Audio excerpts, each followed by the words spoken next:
put you on the spot. Go ahead. I sent you a text, sir, saying you taught a class and you were sharing with us about a website where the copyrights have expired, which we could now use. And my computer crashed 2 weeks ago. And I said, could you send that to me? And I have yet to receive it. And because I know that when I'm gonna need it, I ain't gonna have it. You know, never have it. You ain't sent it to me yet. So I'm putting you on the spot in front of everybody, sir. I don't even remember the text message, so I know I'm wrong. Hey, you a while to respond. I'm like, oh, he messed it up. He messing with my money. Well, you know what? That is exactly what it is, Jerome. Somebody owe me some money. But here's one where you can buy, make sure he gets that. You can buy private label rights, is what you're talking about there. And then, I say it starts with a G.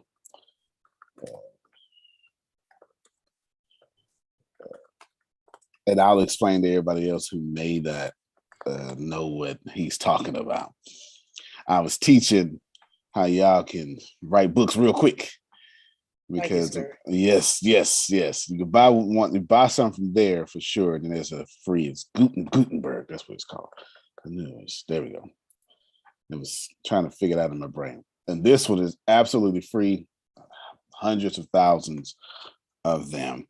And the way it works is these books have copyrights, obviously. And then they get to a certain point to where they're private label copyright. That private label rights. That means that the copyright has expired. They're now public domain. And if you don't understand that, Lion King is a public domain's work. It's actually Hamlet that has animals. If you didn't know that, then of course that's why they haven't made a Lion King 2. Because how do you write such a great classic? Frozen is another public domain work, and there's a few of them. There's a lot of great ones out there. Heroes of Asgard is another public domain work as well. You can do plenty. Think and Grow Rich. Think and Grow Rich. Surely is. And just a lot of great books out there that you can do. You can go to, and then here is the Gutenberg. This would be one of my favorite sites here. Move this out the way. Project Gutenberg, 60,000 free ebooks, or free books, period. They're just because they're all electronic. And you can search by category. If you just come up here, search and browse, frequently downloaded. That's just always a good one. Frequently downloaded to see what's been popular, top 100 authors, top 100 ebooks yesterday, Pride and Prejudice, obviously. Ulysses by James Joyce, Dracula. And what you can do, not only can you can just take this and go, or this is actually kind of what we talk about, increasing your ability to earn. That's what we're talking about today. So this is actually perfect, Jerome. This is actually perfect. Or what you can do, you can take A Modest Proposal by Jonathan Swift. You open this up. And then what you do is, here is the HTML is probably better, because you can just come here and copy and paste. You can just do this, or you can hit Command Alt and put it in some sort of document. A Modest Proposal, 1729.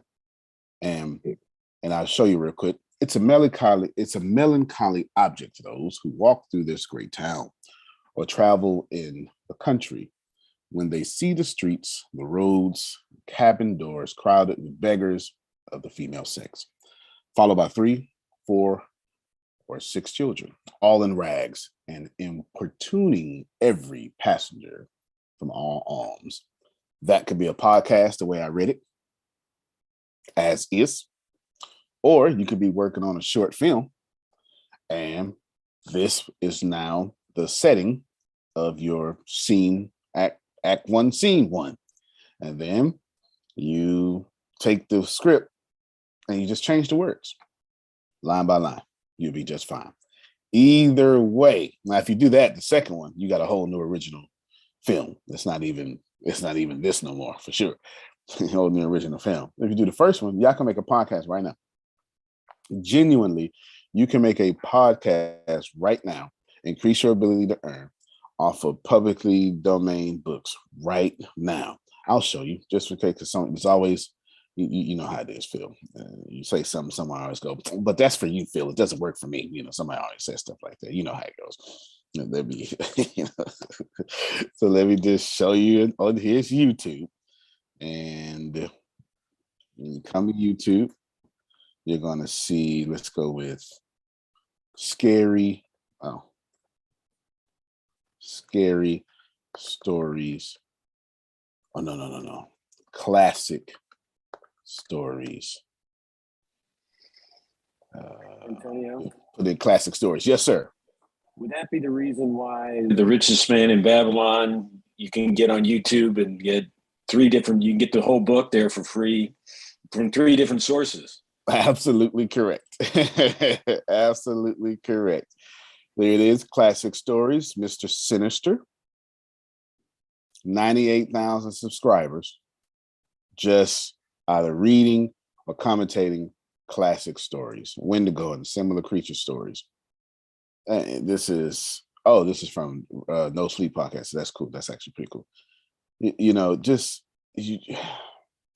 Point is, this man is now getting paid ad revenue to the tune of maybe $2,000-$3,000 a month just for reading stories.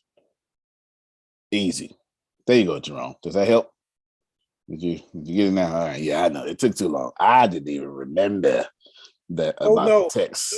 Well, Antonio, let's take it a step further. When you said that, I said to myself, I said, Jerome, you haven't read your books. Hello, and that don't cost nothing. So I went, Antonio's a genius. Don't tell nobody I told you that. And I said, damn, but I ain't gonna leave that other money on the table. Come on now. Leave not money on the table. I think that's King James. That's not on there. That's not in there. But I'm sure somewhere I could twist one of them scriptures to say that. I'm sure I could. Thank you, sir. Thank you yes, so much. Absolutely. Sadavari, I sent you an email. Jerome, I sent you an email. Did you get your email? Yeah, and I replied. Did you get my return? I haven't opened my email up yet. It's closed. Why are you talking to me? Well, you sure right. All right, there. We doing great things behind the scenes. Great I'm gonna be things. like Anthony this morning. Anthony just came. What? I expect nothing less. I need to give you a bunch of preliminary things so you can understand and increase your ability to earn, which you kind of just got a crash course in it. But I want to say something cautionary first and make a few announcements. The cautionary thing is actually quite positive. Some of you are in a very bad financial situation right now. Some of you you don't know how you're going to pay your rent or mortgage. And if you do, you don't know how you're going to eat. And I'm here to tell you, it will get better because you're in this class. I just need you to understand one thing. You got to walk out of what you already created. As much as you don't want to. As much as you don't want to, you have to walk out of this. From my experience, and at this point, I've coached hundreds of thousands of people. Religious people, and this is all positive. It doesn't matter if they're whatever their religion is. They have a problem with karma. Not a blanket statement, but people who typically have a problem with karma have a problem or have a rooting in some sort of idea of grace. So Christians will suffer from this a bit stronger than most. Grace does not remove karma. I am sorry. It does not. It does not. I don't. I'm just playing. Yes. No, and I get it. I know Jesus paid it all and all stuff. And I'm not being disrespectful at all. But I want to point you to your own scriptures. And let's go a little bit backwards out that New Testament, the Old Testament. David, you are so awesome. I forgive you. However, here's 3 things I need you to choose from. Did y'all not? Y'all don't remember that? That's actually, unless you rip it out, that's it. Oh, you good. Nah, we straight. We are straight. But I'ma still need that firstborn son of yours. I got you. I'ma still need that.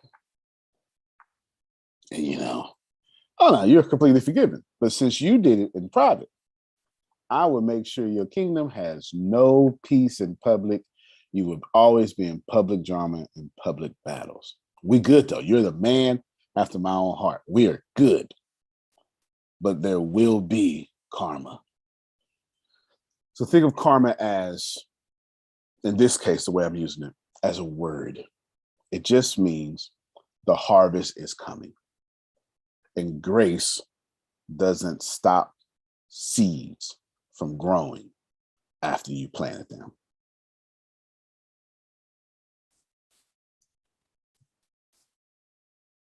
Somebody needs to hear this. You are not in a bad situation, okay? You're not in a bad situation. Your financial situation is better. God has not let you down. I wish Monica was here so I could mess with her about that. God has, this is. Yeah. God has not let you down. Don't you start. God has not let you down. What it is you have changed. Your situation has changed, but you can't see your situation because what's rooting in your experience is your old seeds. And don't think those old seeds that are now new harvest is your life, is your experience, is your worth. It is simply what you used to be. And do not let this illusion confuse you, because you can look at what you used to be presently and then think this is all you're ever going to get. So then what you do is you emotionally plant more of all you're ever going to get, and you're going to stay in that cycle. Don't do it. Talk to me, Reverend. Okay, all right. So I'm trying to hit a few more people. Y'all don't want to be transparent around here. Transparent, how my sister said in Dallas. They mess up all them R's in Dallas. I have no idea why. It's a metropolitan city. I mean, they say over her. I have no idea why. So I just wanted to say that because we're about to talk about your increasing your ability to earn. And I know you need to, all of us need to increase our ability to earn, but you're going to have these I'm trying to clear the way for fertile soil. So my word to you is, I want to tell you relax, but you probably want to listen to that. My word to you is trouble don't last always. I can't say that. Okay, oh, you going off on that song, huh? Trouble Yeah, don't last always. That's it. I can say that. There's an old gospel song my grandmother used to love. Amen to that. Yes. I can't say amen to that. Yes. My grandma used to play Sister Melrose. Y'all know she could play the organ. When she got 2 names that sound like one. Sister Melrose.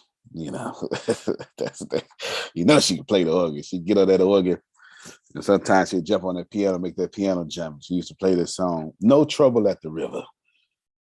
That's an old school song. Old school. Say, I don't want no trouble at the river. Right? Old school song. And that's what I'm trying to tell you right now. I know you don't want no trouble at the river, but it's going to be okay on the other side. It's going to be okay on the other side. Amen. Okay. All right. Didn't mean to hit you with a little TD Jakes, but you needed it. Listen, okay. I was listening to him this morning, and he was talking about Gideon. And the title was, I didn't know I was me. I said, watch it. Okay. Ooh. Okay, TD Jakes. All right, dear. Grace sent me the list of all of you people that are in I'll call it the leadership class because it's that, but it's way more than that. And I will see you Thursday, 6:30. And Grace, there's one more person on the list I forgot to put on there. There's 2 actually. Okay. There's going to be Chiquita and then Katrina, that's her name. Okay. And Katrina, yeah, you had to write them down, but you can write them down. Okay.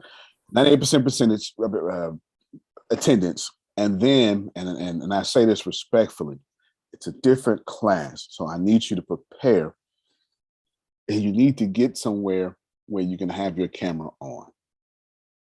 This is important for that class. You need to get somewhere where you can have your camera on. Respectfully, you're not going to be able to hide in that class. You're not going to be able to hide. And you don't want to. You don't want to. Okay? You're not going to be able to hide in that class. Now, of course, you know, I'm not a Nazi about this. You can send me a message and say, hey, my house sucks, or I don't have a virtual background, or these damn kids is running around, or I have a sick mother and I don't want her on camera or something. I get it. I get it. But be faithful where you are so you can get the blessing that is yours. Well, that's important. Yes, Jerome, then Yolanda, then Arshia. Oh, Jerome, then Yolanda. Yeah, what if you got Band-Aids? You'd be all right. You talking about Band-Aids? Nah, you'll be all right. Yeah, you'll be all right. You'll be all right. I gotta be on the camera. What about my Band-Aids? You'll be just fine. We want to see them Band-Aids. Yes. So look, somebody just sent me a private message, says, thank you. I will rearrange Thursday evenings. I get it. You know, so some of you get your camera on in the morning at one time. You know, I get it. I don't want you, you know, I don't want you embarrassed, but I don't want you hiding. That's all I'm trying to say. And I mean that as respectfully as possible. Yes, Grace. Someone on here, she is excited to be here. I know she works, and she said she can be on from 6:30 to 7:30, but she can't be on the full 2 hours. So I know you said it's going to be recorded, but it may not be out for recording. It would be, no, it won't be out. Okay. But the replays will be available for those in, but it won't be out. It won't be out. But if you're listen, the first 4 weeks are going to be a little adjustment. I know it's like I know Chiquita has to do a little talk, and then she has to go to Europe for Mind Valley coaching thing and stuff. And I got to just, you know, I've done this enough. This is my 8th year. That the first 4 weeks, the adjustment period, and you know, you got summer vacation, and you got to get your toes polished like Adonia and all that stuff like that. I understand. And for some of you have to do something else from 7:30 to 8. Well, if you can only be there for the first hour or the last hour, allow me to tell you a story before I get to Yolanda. There's a carpenter who told a story. Watch yourself. You said that the wages were plentiful and everybody got paid. The work was hard. And 2 men came at the last hour, 15 minutes left, and got paid the same wage of the folk who was there all 8 hours. And the folk who was there said, now this cannot be. Now wait a damn minute, Jesus. Okay, we not finna do it like this. Y'all know how we are. Don't play with my money like that. They not finna get. Oh, y'all don't act like. See, y'all be reading. You talking? Okay. Jesus was playing with money. Like, I've been here the whole time. Now, if they don't get paid what I get paid, I need to get paid more. That's, you know how we act. Now, don't act like this. That crosses cultures. That crosses cultures. We don't play with our money. And Jesus says, well, you know what? The first shall be last, and the last shall be first. And of course, the workers are few. You know, but the laborers are many, or however it goes. And I want you to think about this for a moment. Person from 6:30 to 7:30, I promise you, gotta be glad you came. Just show up 6:30 to 7:30. And I promise you, this is good. You keep showing up from 6:30 to 7:30 and watch how whatever you need moved in your life will move. Even if it's me, you'll see. Anything you need moved in your life will move. Y'all have to trust that God has never taken you anywhere that's supposed to hurt you. You just have to trust that. You just have to trust that. Yolanda, please. I think it might have answered my question because my thing was I'm would it be an Eastern time over here? It would be 7:30 for me. And I think I had told Grace before that I praise and worship. And sometimes when we're doing a new song, it carries over a little bit. So I might be like 30 minutes late or whatnot. But we will see you when you get here. You understand? Now, of course, y'all have to use your own level of integrity. Don't be late when you shouldn't be late, when you don't have to be late. Like, don't use that as an excuse because you got into a routine. If you getting high in worship, you better stay high in worship. Don't you get me in trouble. Ooh, I gotta miss y'all and God, I gotta get over here. Don't you do that. Not me. You kill somebody else's blessings. Don't kill mine. That was one of the things that bothered my husband. He was like, "What time is the class? Oh, don't you have praise and worship rehearsal? Are you gonna miss?" I was like, "No, I got this. Completely understandable. And I had to put it at the time because you got to remember we got people from all across the world, and again, the world doesn't revolve around Eastern Standard Time. Go ahead, Prophet Jerry. Greetings. Greetings. Sir. Yes, sir. I love you and I thank you because you know how to, even though, like our deacon says, you're a heathen, but you know how to honor.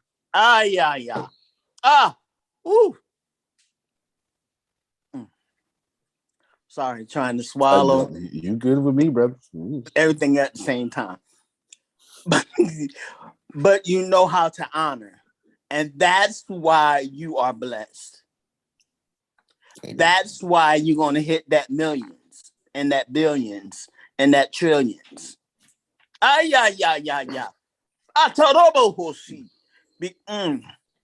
Because some people, some CEOs, some pastors, some bishops, no, you're going to be here. I don't care what you got going on. This is your job. But for you to honor the God that's in you and the God that's in your people. Yeah, Moses, like our mother Sandra says, to honor I'm sorry, but thank you and I love you. Even though I'm going to be here, even though we're going to celebrate the Queen's birthday, I'm still going to be here. Even though next Thursday we're going to be out of town because I'm celebrating her again. Good. But we'll be here. But thank you, sir. Thank you. No, thank you. Thank you for your acknowledgement. And, yes, thank you. And next week, no, 2 days from now, when she start kissing on your neck, because it's her birthday or something like that, you just cut your camera off for a little bit. Don't worry about it. You just go ahead and handle the Lord's work. You understand? Yes, sir. Okay, yes, there you go. All right, then you go ahead. That's real worship. That's real worship. You understand? Yeah. That's the worship that give life, literally. So we're gonna have to go ahead and cut that camera off. It's all right. It's all right. If you forget, I can do it from here. So don't worry about it. I can do it from here. I had Grace put down a tree in the chat. I wanted to see it. Look at that number. Look at that number. How many zeros? 3, 6, 12 zeros. Man, I can't say my worship is for real. Good stuff. So we got all of you. The class is a huge safe place, and it comes with a lot of gifts that I haven't told y'all about, and I do that on purpose. I always do that on purpose because I only ever want the Otises in there with the right motives.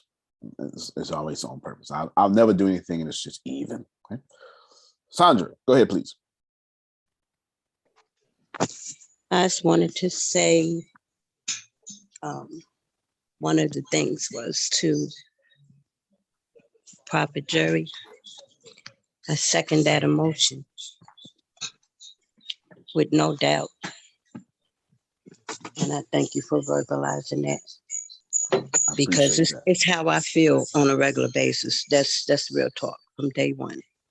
Just saying, one of the reasons I'm still here. I appreciate it. Because abuse, I don't care what nobody says, teaches you certain things. Oh, yeah. And in the trouble, you will find the answers to things that have disrespected the law of love. And it covers that unknown area of what the enemy wants to hide. I love it. I love it. Love you. Thank you. No, thank you. I appreciate you. Thank you. Thank you. I was just sent the message about Grace, and I forgot about to considering that. If you are someone like Ken, I know Ken will be there, and you work 24 hours, 7 days a week, and you sitting in front of one of your clients, please, you have my full blessing. You don't need my permission. Go ahead and, you can cut your camera off. You know what I'm saying? Just don't, these are, what you call these, exceptions and waivers. For the most part, y'all ain't gonna be doing this. You're gonna be in class, you're gonna get your blessing. I was telling someone, I've now moved on to increasing your ability to earn. I was telling someone yesterday, they have cancer, and they've always struggled with this one, but they've struggled with two things I can think of, but just this one thing, and they're successful. So these struggles are like, when you're successful, your changes that you need to make are like this big, like the width between my fingernails, and they always in your blind spot. They're centimeter changes, but they're huge. They're huge, because when you need to change something this big is in your blind spot, it's like an alignment of a car. Grace hit a car alignment, you can't see it. 9 months later, she got to hold her steering wheel to the right just to stay straight down the road. It's stuff like that. Centimeter changes. People like Tony Robbins need to change something so small that opens up a new zero to the right. And she's one of those people. She's never present. She's always everywhere. Right? She's never present. So she's never listening in a conversation. She's never following advice. She's always winning. Her luck is amazing, but she's never present. And if you're going to increase your ability to earn, you have to be present, because money only flows where you are. It flows nowhere else. Rewind, press play. Yeah. Money only flows to where you are. You have to be present in where you are. Even if it's coming from Australia and you're in California, it means nothing until it gets to your present. You have to be present where you are. Yo, hey, Antonio. Yes, sir. Oh, man. I once forgot to take money out of my PayPal and send it to my UAE bank. And I was in Pakistan. So it's like from PayPal to UAE, it's going to be 9 days. And from UAE to Pakistan, it used to be 3 days back then. So you get it for sure. Oh, man, it was 12 days. So for 12 days, guess how much money I had? $30 US. I had literally just completely, I had money in the UAE bank account, but I completely forgot to bring anything to the Pakistani bank account. I hesitate because, dude, every single day, the currency drops by 0.03%. Wow. Every single day. And it's been happening up until now. So I always do, like, if I'm here for a week or 2 weeks or 3 weeks, depending on how long I am, I just put 50% of whatever money I'm going to spend in that stay. I just transfer that amount, and that's it. So I had completely forgotten that I had bought furniture. This was when I got a place here when I moved. So I completely forgot that I had bought furniture, AC, everything. And I thought I was just spending my daily amount, and suddenly my card got declined. My debit card. And I suddenly checked my UAE bank account has money, and I have money in USA. But for the next 12 days, I'm basically broke. So I have to just cook for myself like a peasant. So I completely understand that you can be millionaire in a bank account, but until the money is with you, present with you, it's absent. That's it. completely absent for sure. Completely absent. Do me a favor, Deanna, send me this link to my fan phone. Grace, I keep forgetting to send Ibrahim some stuff. Can you take over for me? I need classes 1 through 45 zip to me and sent to me in line app. Okay, but don't do it. You don't have to do that now. Just do it after this call. Okay. Yeah, you know, every time something slow down because it's administrative, it's always my fault. Please believe that. It's always my fault. Go ahead, Phil. And the key for Abraham is to have the same vibration when he has money as when he doesn't have money. Right. That's the key. Because there's been times in my life when I've had a lot of money and it says, you know, that vibration you have when you got it and it's working and everything else. And then when you don't have it, you switch your vibration. The smart key and the key that makes you grow is, can you have that vibration when you don't have it? That's where you'll attract. Yes, I'm actually using this to my advantage. The fact that I have multiple bank accounts in multiple countries is that the country I'm in, I deliberately keep my money low there and carry myself just as if I were in UAE or as if I were with my money in my American bank and so on. You certainly sound like me. So excellent advice. Thank you so much. I just really wish that I had gotten this earlier, and I probably would have gotten it earlier had I been honest about the problem back then. But again, for me, it's like when I have a problem, I don't disclose it. I solve it. Okay, I'm ashamed of it in private. I solve it, and then I come out proud with a success story. But it's probably quicker, to be honest, when there is so much wisdom around you. That is facts. That is so good. I'm glad you said that because we got a lot of suffer in private folk around here that stretch out their problems. I always tell Grace and Deanna, stop stretching that task out. Just stop. It does not need to take 8 hours. Stop stretching that task out. You just stop it. Yeah, I'll be stretching out problems.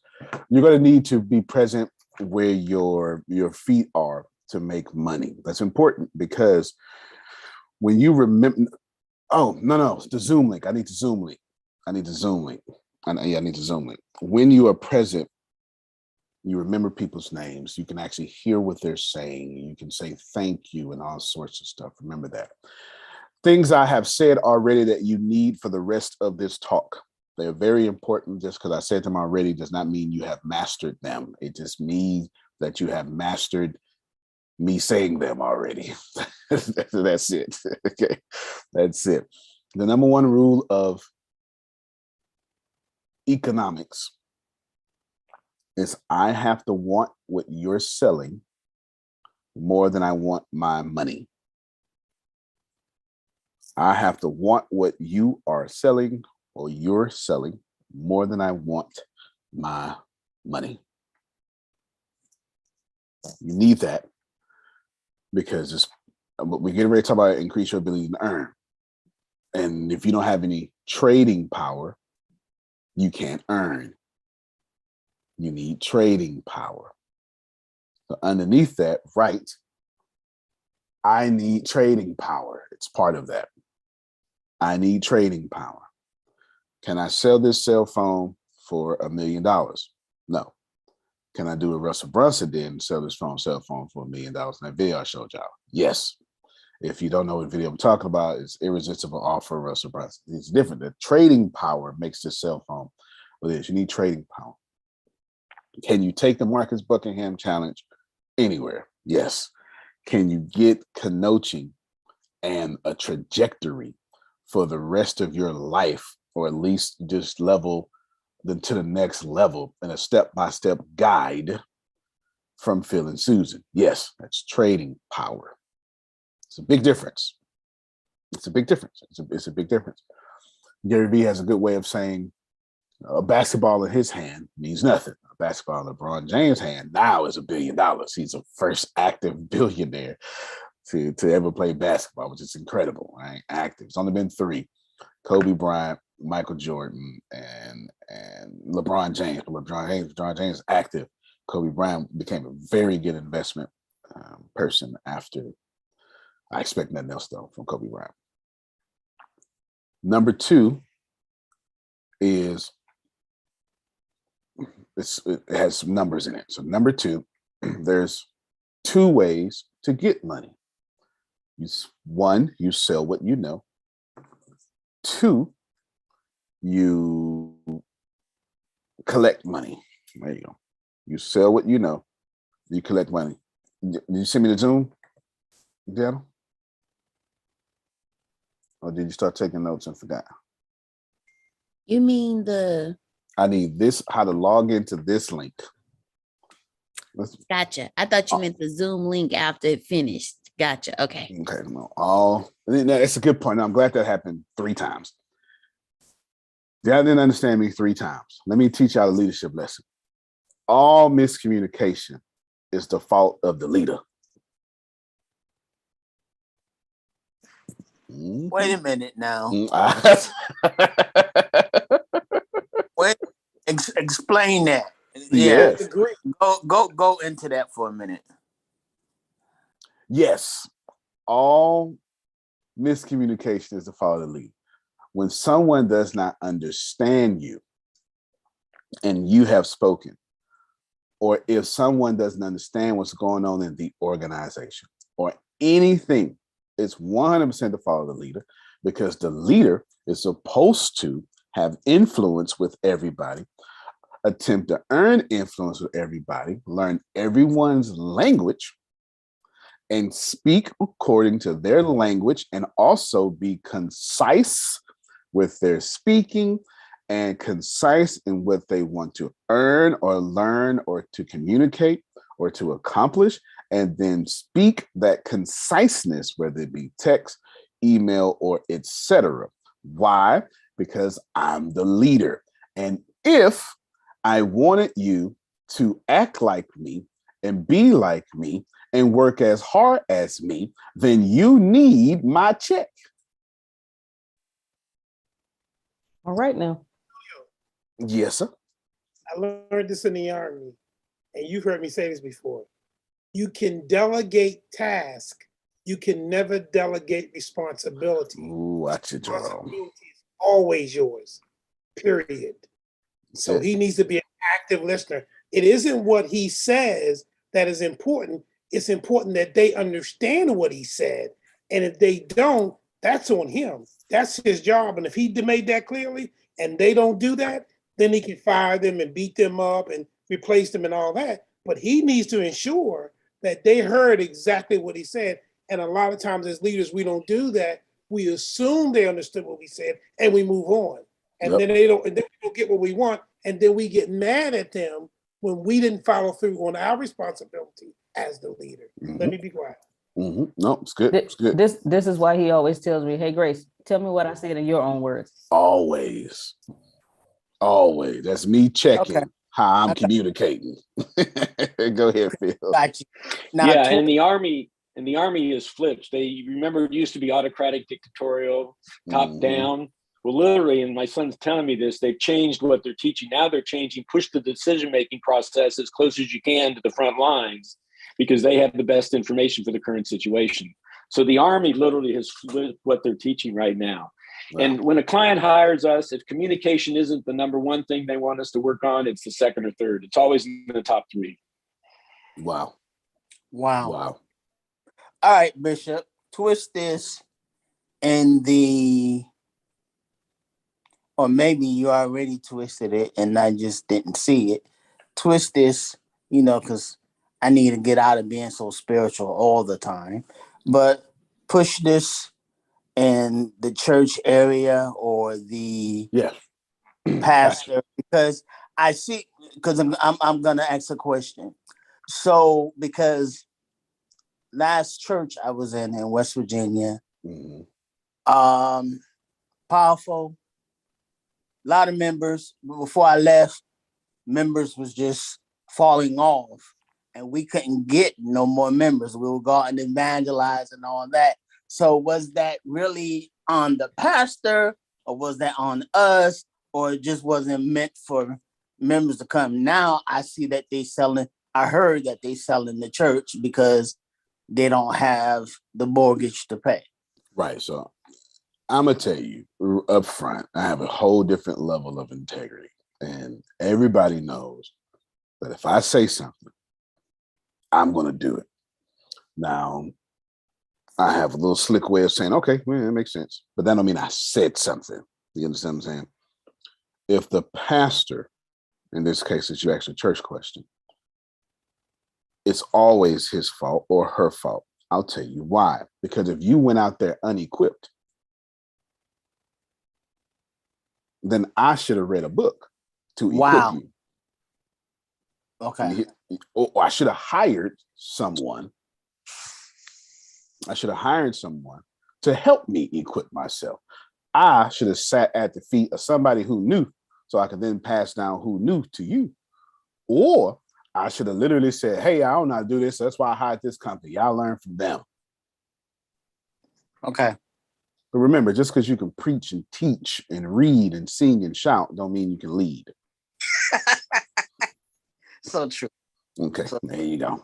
I got you. Okay, good, good. And Grace, it also mean they don't have all the answers. No. And again, I could have said, sheep begat sheep. I could have said all that stuff. But the truth is, it's always my fault. If ATS going there, it's my fault. I'm going to get the blame. Don't matter if Deanna did it. Don't matter if Grace did it. It's my fault. Ain't nobody going to say, stupid Grace. They ain't going to say me. He's fraud, right? That's the whole point. That's the whole point of it, right? That's the whole point. Grace, recopy, paste your list. I'm going to keep going. There's two ways to exist in money. I'm just repeating this last thing so I can build in my head. And there's collect money, make money. Sell what you know, or you collect money. If you do both, you're going to accelerate your increasing your ability to earn process here. You're going to accelerate both. You're going to accelerate it. Example of selling what you know is coaching, making candles, selling cars. Actually, Ken's doing both. Ken knows how to get the cars, selling what you know. Then he's collecting money. How does he collect the money? Here's something. Now run me my money every month. In Jesus' name is what he would say after that. Because he want to bless it. He want to bless it. He want to bless to collect it. He want to bless to collect it. That's collecting what you know. Any membership economy, anything you pay monthly, Netflix, Disney Plus, Bank of America, they're all collecting overdraft fees. Be Kind Rewind, that's all collecting money. Okay, Grace and Phil. I was going to ask, so monthly subscriptions is collecting money. That's what you mean? Not just monthly subscriptions, overdraft fees, late charging, any fee, because that's all collecting money. Because you're not earning that. Well, yeah, you're not earning that money. It is collected. Someone's giving it to you from some sort of process. That money has no labor attached to it. And it's not part of, do I have to have a doctor's degree to charge an overdraft fee? No, I just need an algorithm and a computer program. You get it? Okay, go ahead, Phil. Correct me if I'm wrong, but I think Ken's skills is seeing undervalued assets, being able to put value into that asset so that they become as valuable as they can be, and then finding people that can need that transportation. That's what I think is. Oh yeah, absolutely. I completely agree with that. That's way better than what I said for sure. And so it's taking that same energy. What is Ken selling? He's not selling cars. He's selling job security. Or there's just some people, or he's selling status. He sells status to me. Here's this Rolls Royce. That's what I'm buying from Ken. It's this Phantom Rolls Royce, brand new. That's status. That's it. You don't buy a Phantom Rolls Royce because you need the car or want the car. You buy the Phantom's Rolls Royce so other people could say, damn, that's it. That's it. Antonio. Yes, sir. After food, water, and shelter, you only buy two things. 1, status. 2, the death of boredom. That's it. There's no third thing. I like that. I like that a lot. That was very good. The death of boredom. That was very good. Very good. On the sales side of that, bread and water, only two things free. Everything else needs to be sold, including you. Monica ain't getting no date not selling herself. Grace can't find no husband at Grammy House. It just is what it is. Come on now. Come on. It just is what it is. Yeah, it is what it is.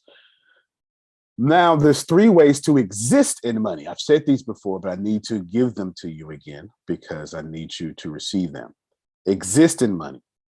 Way number 1, and the worst, is air is free for now until you get to the hospital. Then it's not free. Way number 1 is you trade time for money. 96% of the world is doing that. And that's not, a lot of people, a lot of time when they throw out numbers, Monica, everybody throw out statistics. Did you know that 87%? Well, it's 87% of the 12 people that you surveyed. That's not really 87%. But we know this one because we know 1% of the world controls 96% of the world's income. We know this one. This is an accurate percentage. The second way to exist in money is you have your money make money. You can call it investing, whatever you want to call it. I just call it have your money make money. 3% of the world does this. Anthony Lucas is one of them. If you want a cool name for it, you call it sleep money. Made money while I'm asleep. Ooh, I got paid again. And it's a wonderful life. It is. Called to let these babies make money. It is. It is. It is. And I promise you, every deposit I got, come to my phone. Let me see it. And let me see it. Antonio. Yes, sir. The other kind of sleep money you make with sleeping with a fat bald guy. What? On the 3,000 count sheet. Count sheet for sure. Yeah, 3 account. And then the third way you make money is you have multiple streams of income. Only 1% of the world does this successfully. Of course, success is completely weighted, annotated, subjective, all sorts of adjectives I can put right there. And success is, you got people that make $32,000 a year, got a fully loaded Honda Civic, it's paid off, and their husband rub their feet every time they get home, and they are just fine and happy. They ain't trying to get nothing else. They live in their dreams. You hear me? It's a 230-pound woman out there right now, overweight, stretch marks, sexy as hell, and you gonna get whatever stomach she give you. She happy with herself. Just is what it is, okay? Just is what it is. There's people like that. People, when you like what you like, that's what you like. That's success. So success is completely weighted there.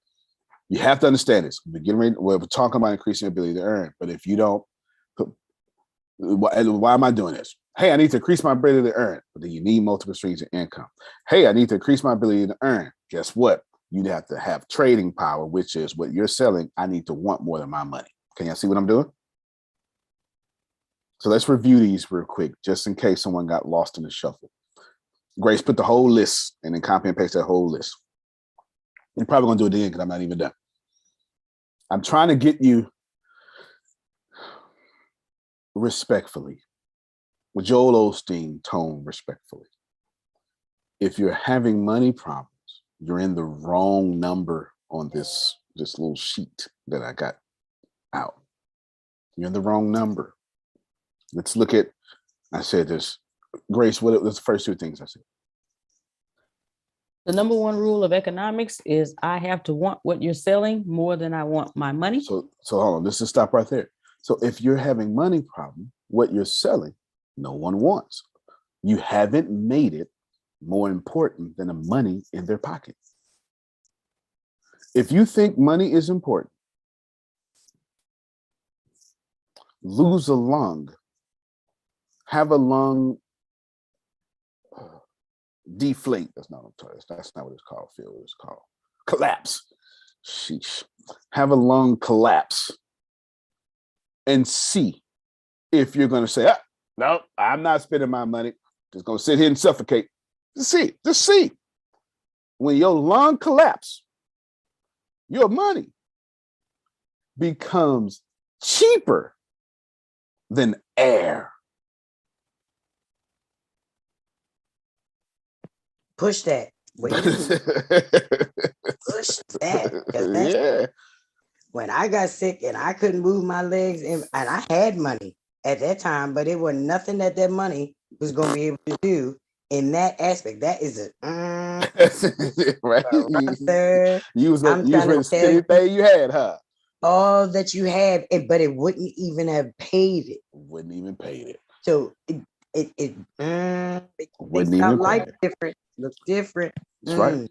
That's right. No, I'm glad you stressed that, because if you're having money problems, folk don't consider you as the oxygen they need. Watch yourself. Facts. Facts. Money. That's a whole sermon, workbook, Man, court, all of that. I'm here saying, holding my mouth. Yeah. That's a word. We're free to add. That was a word. A word, yeah. So so Jerome starts selling this book, Jerome got to convince me this is oxygen. And if I don't think it's oxygen, he needs to convince me donating to him is oxygen. You want the Lord to bless you, huh? Well, go ahead and donate. You know what I'm saying? Like you have to find the wiggle room of the oxygen I need so you can actually get my money. It just is that simple. And I tell a lot of people, a lot of times, it's always smart people that know. There's a difference between knowing what you want vision-wise and knowing knowing everything. Let me say that. There's a difference between knowing what you want and knowing everything. People who know everything never make money, because you end up being married to the methods instead of the mission. You want to be married to the mission and date the methods. Wait a minute, one more time. Say it again. Say it again. Absolutely. You want to be married to the mission and date the methods. And this isn't anything. Let's pick. Hey, I do herbal care. All right. So what's the mission? To get people to buy my herbs. All right. So I want you to start a monthly subscription. Ooh, no, we don't do that. Well, then you ain't gonna make no money. You're not gonna make no money, because you're so married on this is how we do it. The mission is what you be married to. Your vision is what you be. Y'all gonna have to choose. Are you married to your mission statement or your vision statement? And I don't think y'all know the difference. You need to be married to your mission statement. Your vision statement, whatever. Here's what the mission statement is. This is what I do. Here's the vision. This is how I see what I do. I'll show you. The Church Fund Church mission statement is to build a place for unchurched people. The vision statement is we will create an environment where church people feel comfortable enough to invite their unchurched friends. Now, the unchurched friend church don't exist no more, so I'm using an example. Perfect. But what happens when that don't work no more, Grace? I need to stay married to we're doing the mission. The vision obviously needs to change. If you're not making money, your vision is effed up. Change it. It's that simple. It's that simple. And if you don't believe that, you know my famous phrase, check your harvest. Yolanda, yes, please. Well, I kind of feel like my biggest issue with that, because I know a lot of people say where you can teach people how to do your cake stuff, or, you know, show people how to do like just dip strawberries and designs and stuff or whatnot, and I can get paid off for teaching people. And even in the podcast stuff, you know, being able to do stuff like that. My main problem that I have with that is the fact of, I guess in my mindset, somebody else has done this, you know? So it's like that competitive thing, and I'm not very competitive. I'm like, okay, it is what it is. But, you know, so that's the problem I have as far as like, because I've been told more than once, well, you can make money off of teaching somebody to do the cake stuff. teach somebody. And I'm like, I'm not a real, I mean, I know I took the assessment thing and I'm supposed to be a teacher and a provider, but it's like, I don't think I'm that kind of teacher though. I don't know. No, fair enough. Fair enough. I have one point of clarity real quick and I let Phil go. When you said I have a problem with that, what was the that pointing to? I got everything else. What was the that? It was pointing to something previously said. Yeah, when you were saying as far as when you were saying as far as like being paid off of teaching things, like it was a site thing you had said. Can't remember the name of it, but it was like you were talking about how to get paid off of teaching. Got it. Okay, got you. That whole scenario. Got you. So I'll comment first. I'll comment next. Let me get Phil. Go ahead, Phil. But nobody has done it the way you would do it. That's the uniqueness that you bring to the table. Nobody's done it the way you would do it. And always remember, there's always more money looking for good ideas than good ideas looking for money. So when you don't have any money, don't focus on your money, focus on your ideas. Because when you get the ideas right, the money will flow. Right, absolutely. And I'm glad you said that because I wouldn't have said it. And there you go. That wasn't nowhere near on my mind. I'm glad he said that. I wanted to tell you the difference between my mind with zeros behind it to the right and commas versus my other mind with no zeros behind it and a negative net worth. I want to tell you the difference. Negative net worth, Antonio, didn't want to be compared to anybody, did not want to be doing something someone else was doing. Negative net worth, Antonio, wanted to be unique and the only one to do this. So I'll be damned if you compare me to anybody.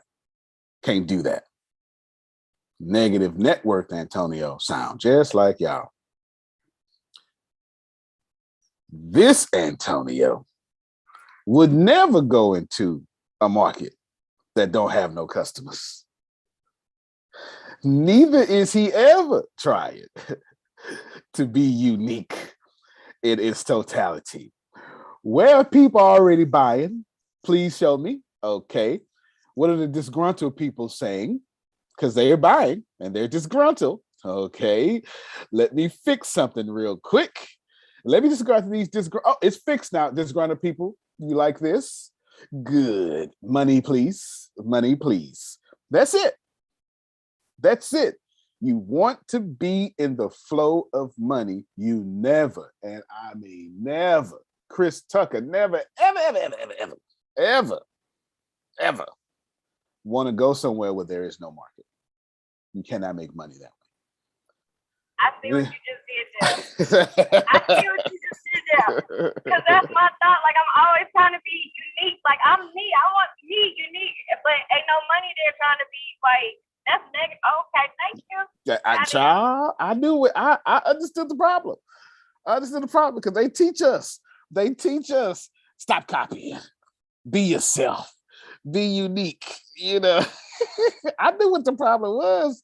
I knew exactly what the problem was because we got that bad. Let me tell y'all something.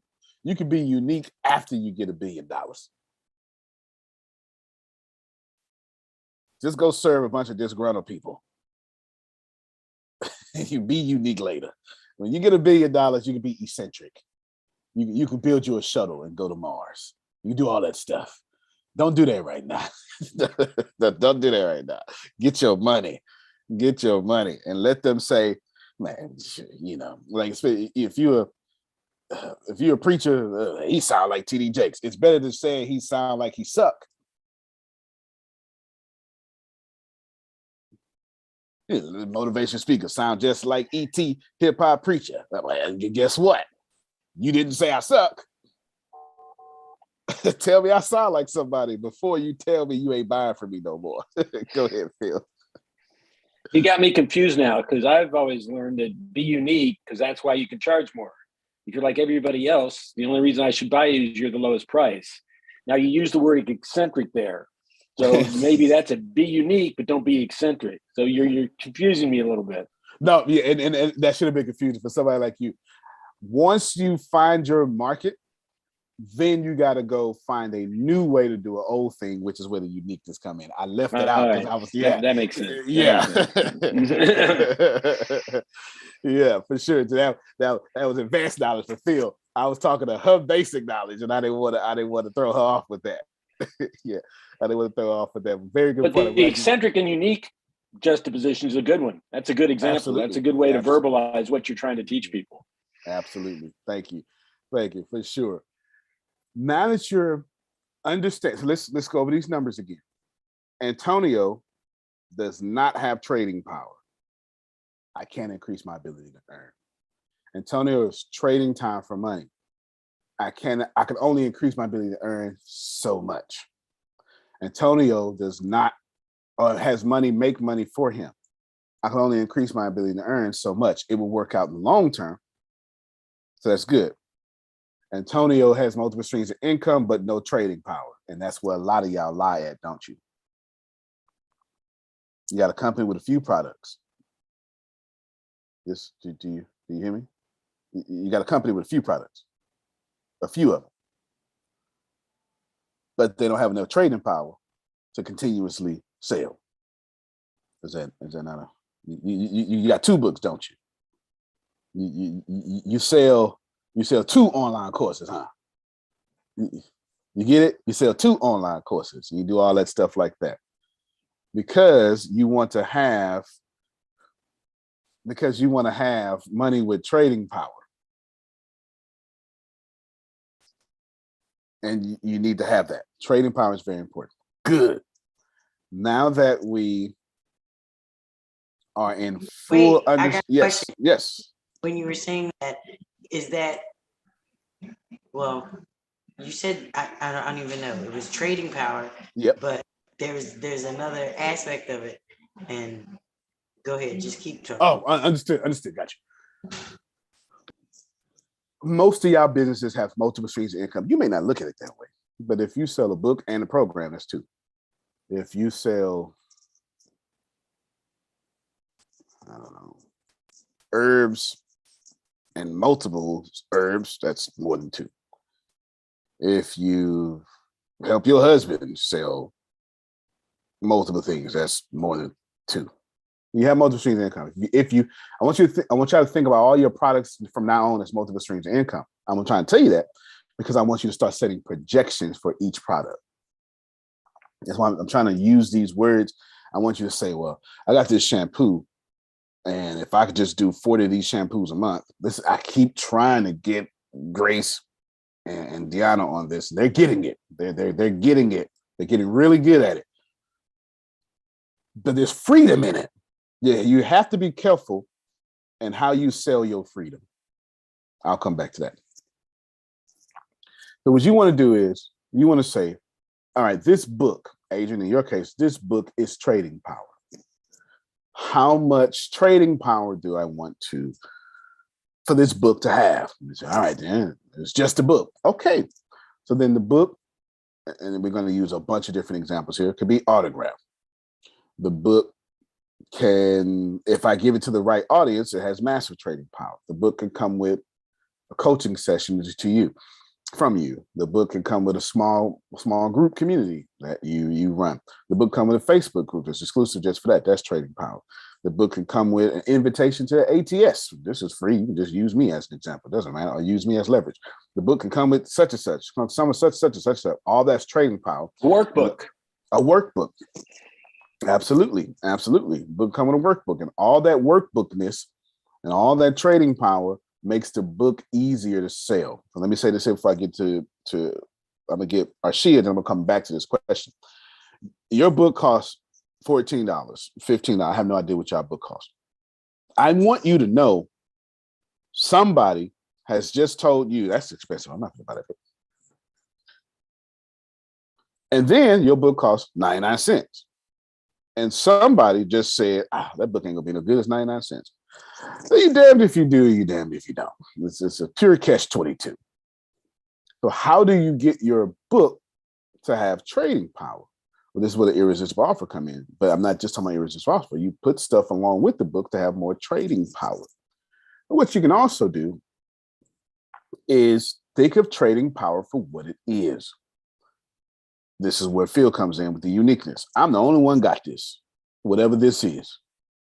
Now you get them other books, but my book comes with a different offer. It comes with this uniqueness. This is what Phil was talking about, this uniqueness that you can't get nowhere else. And it just so happened to be, Jerome, you need this uniqueness. So get this book or die. And if your products are not sold with that intent, get what I'm selling or die. If you don't get Kenochen, you're dead. You just don't know it yet. If you don't have that energy, I don't mean that tone, not the tone. The tone is terrible. But the energy is important. You need to have that Kanye confidence that says, this is what it is. I'll prove it to you. And you do that. The people that have the hardest problem with this is your Adonias, because you don't like sales. So don't sell. Don't sell. Just make offers for an exclusive type of person. That will make you feel much better. Not only, and I'm not just changing the words, then you ain't got to worry about the stresses and pressures of selling. And you ain't got to worry about trying to impress everybody. You literally coming through with the negative, the subtle takeaway. I don't want everybody, which makes you even more irresistible in the first place. Go ahead, Phil.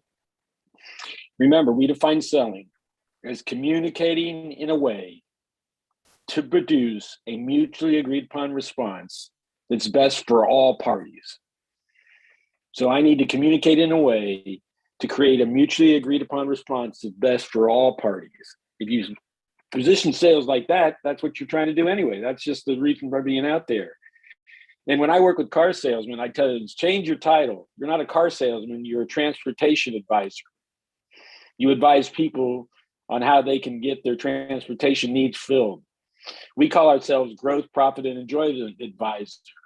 So approach it as an advisor to create a mutually agreed upon response that's best for all parties. And I think selling becomes a little bit more palatable. And then read The Greatest Salesman in the World by Ogden Neal. Yeah, no doubt. Who peed on your shoe, by the way? Yes, I love that story. Come on, Ashia. Okay, this is a couple of times you keep saying unique. So I'm going to speak on this one on my behalf. Growing up, my mother always said, your name is unique. She didn't want nobody else to have my name. So somebody had my nickname, which was Sita, Mama Sita, okay? So she argued somebody down because they had my nickname. But me, I didn't think about that, right? But growing up, it did affect me because growing up, I don't want nobody to have this. I don't want nobody to do this. I took a hairstyle out of my hair in high school because somebody had my hairstyle. But when I got older, I said I couldn't do that because it's going to keep you on an island by yourself. If you think you know more than everybody else, even though you might not think that, it comes off as you think you know everything, and it closes you off to people who want to work with you. That's how I viewed it. So I had to change my perception and how I do things and how I came off, but still not dim my light for others. But also, when I changed my vibration and my ask how I wanted it, I noticed recently now that a lot of people off the internet from different people want to work with me now. And some of them I don't even know, and they just coming to me because I changed my vibration. I changed the way I see things, how I view things about other people, and it makes my potential to earn go even faster. And the way I think about money, because I had a problem with the way I thought about money, how I grew up in the church and all that kind of stuff. So I had to read books and different things to help me grow me in those areas. And right now I'm reading another book too. It's called The Mountain Is You. It's about sabotaging. And see, people think, oh, sabotaging is a bad thing. It could be different areas that you're sabotaging yourself or others in.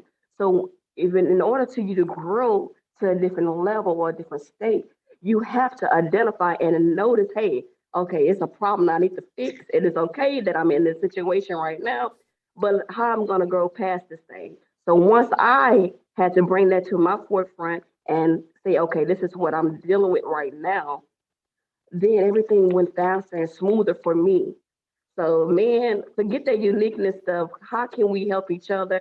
How can, okay, I'm use your material, you use my material, but I'm gonna put my spin to it. Or come on, let me partner with you and we can get this money together. So once I started doing that and think about it like that, people and things start coming up to me, and it starts coming faster. So I just want to throw that out there. Yeah, no. Everything you say is great. I want to keep your uniqueness. Just put it on the light side, the light, shadow, the bright side, if that helps you, of the uniqueness. Because you want to take a TikTok trend and do it in your own unique way so you can stand out. You get it? You do the same thing, but just in your own uniqueness. That's not what Arshia was saying. She wasn't speaking against that, but I just want to say it for everybody else because I know she understands that. I've never met an empath or intuitive person that is not a self-sabotager. I've never seen that. I've never not seen. Every empath I've ever seen and every intuitive person is a self-sabotager. That don't mean you currently are doing it today, but I've never not met one. You're on the shadow because you go to the shadow side of your intuitiveness and your empathy and you sabotage. It's just the shadow side. It is the shadow side. And it's people who suffer with sabotage the most that I've seen. Anybody intuitive and anybody an empath, and oh my God, don't have it be an empathic person who is intuitive. You're the worst. You are the worst because you'll have a dream about somebody and hold them to that dream because you think your gift showed you who that person is. Oh my God. No, you're the worst. It's the sabotage. You want to find your way around you. And that always comes back to having trading power. It does. She said, I'll be right, though. See what I'm saying? Come on, Prophet Jerry. That's perfect comment. Bishop, need your help. Virgos. Yeah. Go ahead. As a kid, going back like Arshia, as a kid, I had a love for music. So got teaching lessons, but he wasn't playing like John P. Key. He wasn't playing like Timothy Wright and all of them. So okay. Fair enough. I've always had the ear for it. Okay. Mm-hmm. So go to church, and one day the mother of the church is not there. So I play. And some people liked it. Then someone said, you don't play like Mother Benjamin, God rest her soul. You don't play like Mother Benjamin. That scarred me. Yep. Okay. To now where I have a song that I made and I play it every now and then, but I got away from the keyboard. Yep. Where, because I don't, I don't.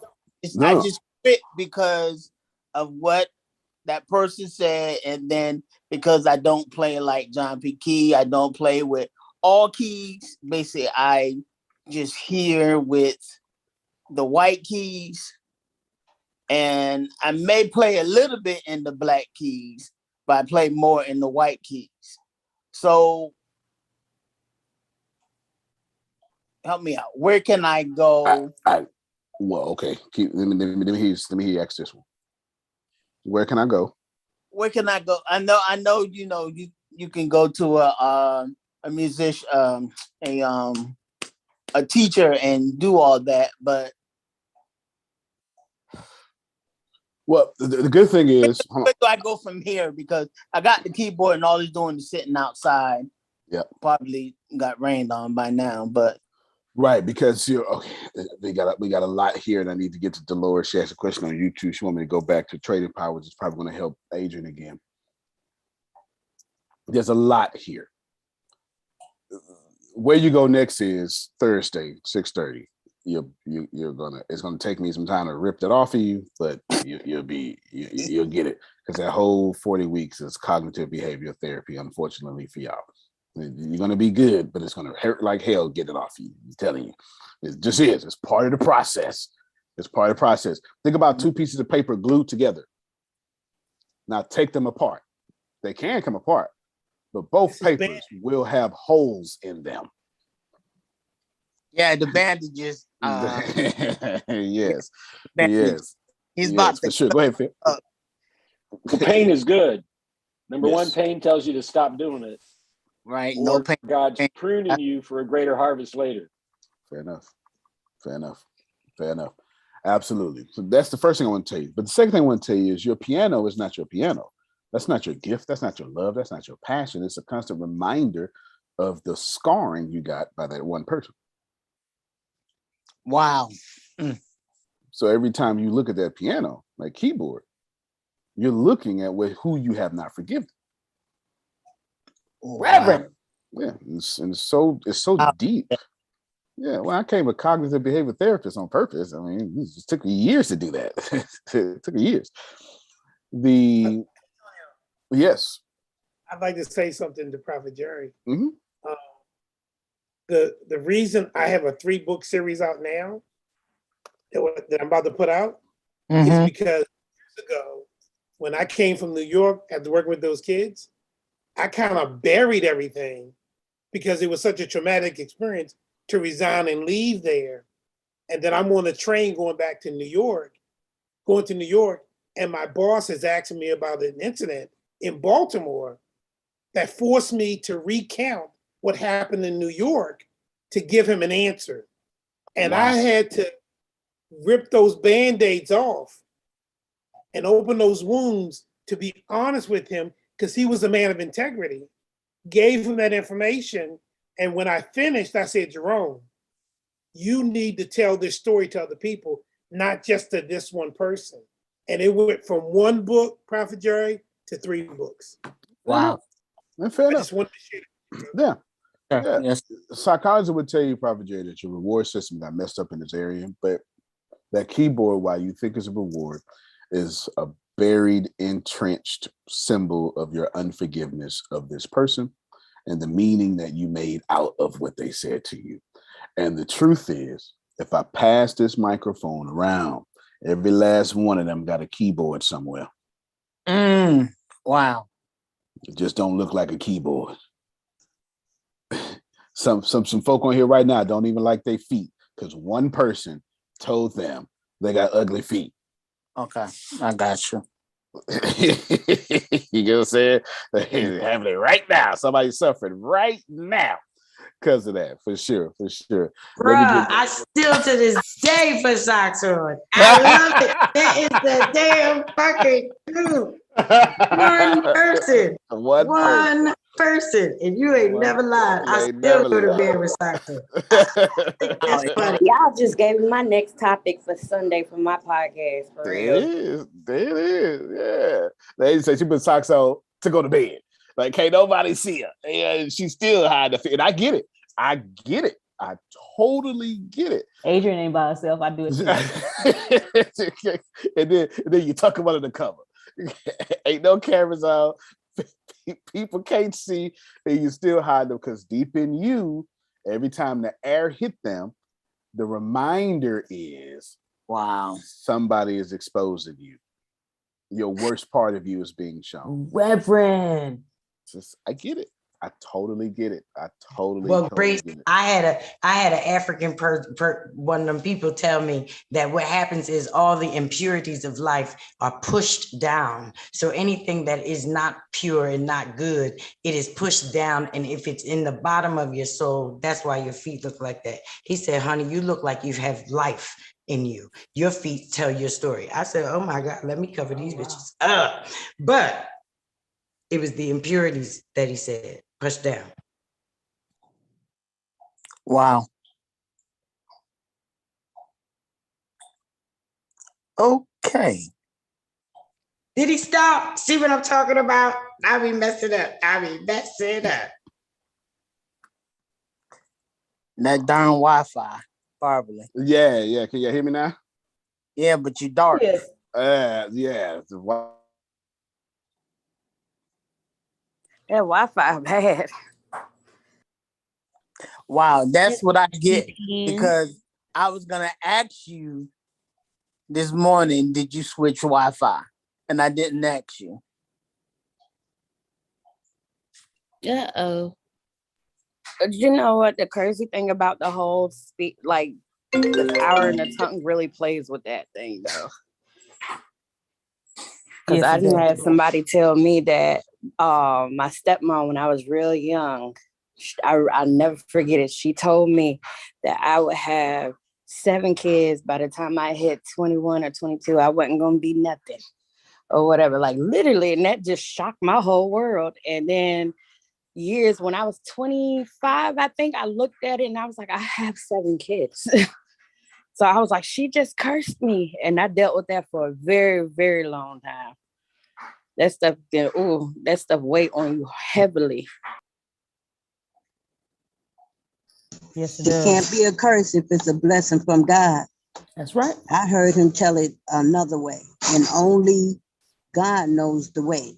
I don't care what nobody say. I don't care who think they're bigger, better. It doesn't matter. You might know something, but the knowledge that you have comes from the Almighty and or the other little demons that think they big enough. I mean, the little guys that think they big enough to tell you how to run, control, do, and handle your life.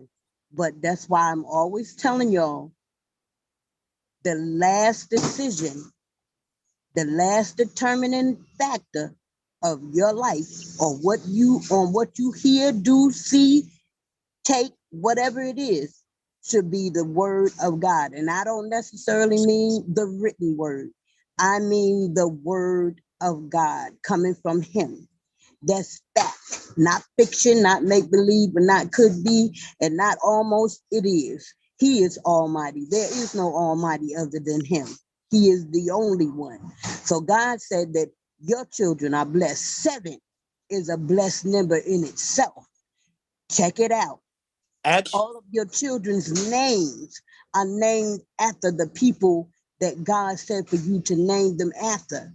They walk in the mightiness of the Almighty God. Only God has kept them alive. And you know this to be true. For without you, there would be no children in the number of 7. For he is almighty and he passed it down to you. So her wannabe cursing is proof that God would do exactly what he said. It's only a promise-keeping statement, Yolanda. And that is, whatever the enemy means for your harm, your God, will turn it around and make it good for you. I'm just saying. Just saying. Also, the 7 yo-yo means completion. So out of your 7, you're complete now. Hey, Grace. Yes, sir. Sheena may want the question she has or comment for Antonio to respond.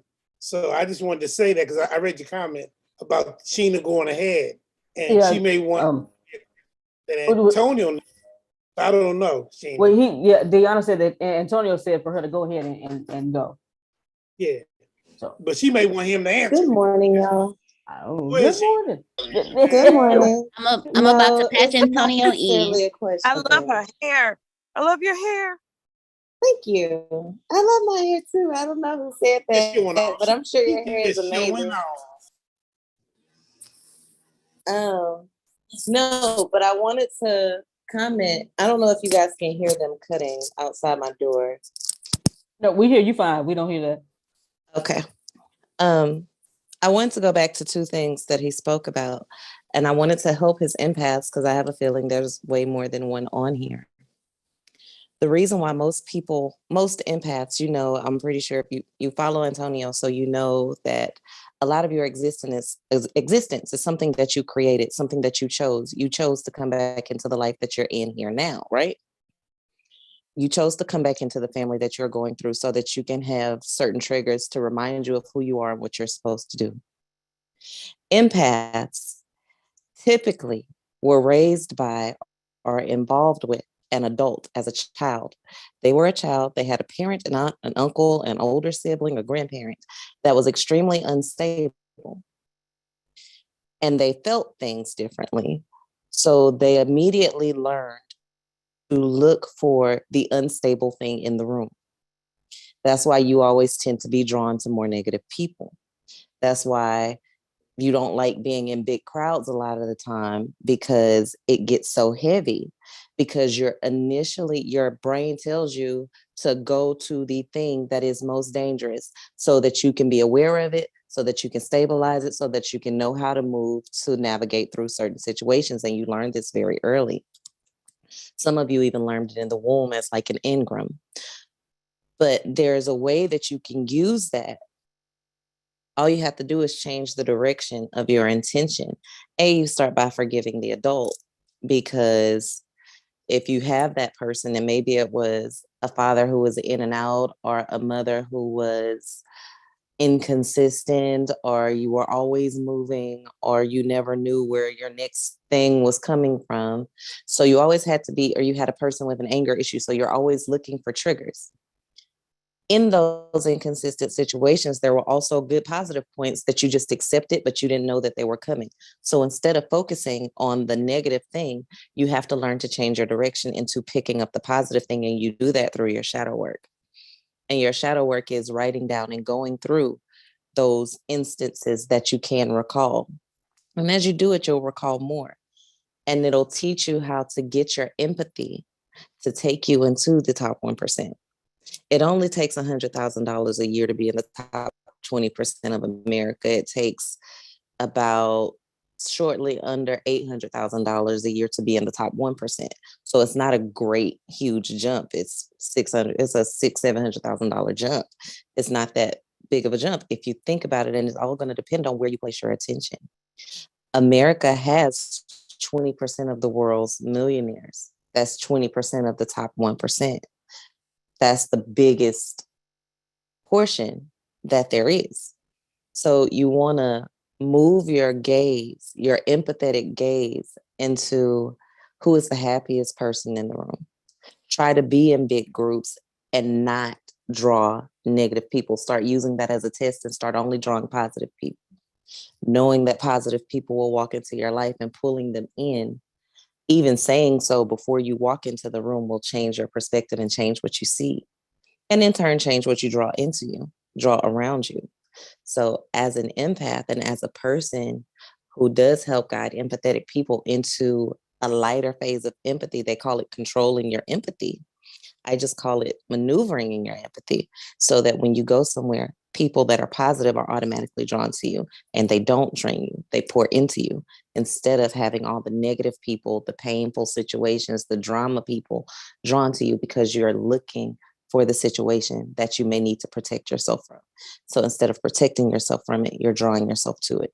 So just be aware of that and try to use that when you go different places, into different meetings, when you go into banks or wherever you go to extra money or loans or whatever it is that you do. Just when you go in, and you'll draw the negative person to you. If you're an empath, you'll draw the loan assistant to you that doesn't want to give out loans, unless when you go in with the mindset of, I'm going to put out my empathy. I'm going to embrace my empathy. I'm going to embrace the fact that I can feel all the vibrations from all the people, and draw the people in that have those high, good vibrations, and they will do good things for you. That was good. You watch yourself. That is amazing. That was good. That was spot on. Spot on. Y'all can comment on that. That was good. We need you on this call more often. Yes, we do. What do you do? What do you do?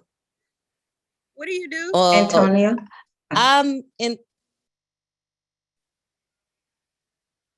Well, let her Go ahead, answer that Sheena. first. You Let do her answer what yourself. you do, and I'll answer Talisha in a second. I'm in Honduras currently, and we're opening a clinic here at Usha Village.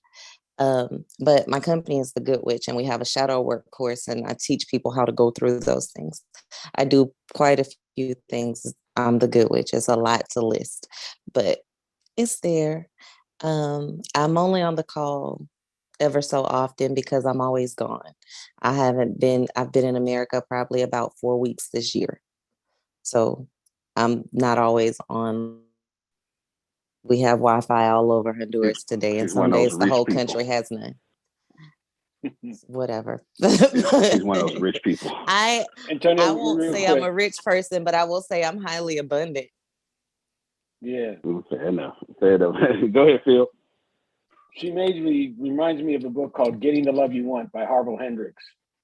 He's a pastoral psychologist, got his doctorate degree in marriage counseling, and found himself going through a divorce. So he said, I failed as a preacher, I failed as a counselor, I failed as a husband. And one of the tenets of his book is that you subconsciously marry the person you feel will heal your childhood wounds. So that's what she's talking about today. Those wounds that you have as a child, you're looking to heal them. And that's one of the reasons why. That was beautiful. That was, thank you very much. Thank you. Yeah, well. That's very, very true, because that's why they say women marry men like their fathers. And typically that's a jacked up experience. And men look for women that are going to nurture them like they wish their mothers would have. So they do try to fill those gaps. So you do that in almost everything you do.